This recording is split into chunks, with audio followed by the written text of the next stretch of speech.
இயேசுவின் தாய் பணியாளரிடம், அவர் உங்களுக்கு சொல்வதையெல்லாம் செய்யுங்கள் என்றார். யூதரின் தூய்மை சடங்குகளுக்கு தேவையான 6 கல் தொட்டிகள் அங்கே இருந்தன. அவை ஒவ்வொன்றும் 2-3 குடம் தண்ணீர் கொள்ளும். இயேசு அவர்களிடம், இத்தொட்டிகளில் தண்ணீர் நிரப்புங்கள் என்று கூறினார். அவர்கள் அவற்றை விளிம்பு வரை நிரப்பினார்கள்.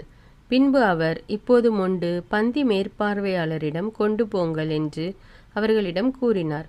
அவர்களும் அவ்வாறே செய்தார்கள். பந்தி மேற்பார்வையாளர் திராட்சரசமாய் மாறியிருந்த தண்ணீரை சுவைத்தார்.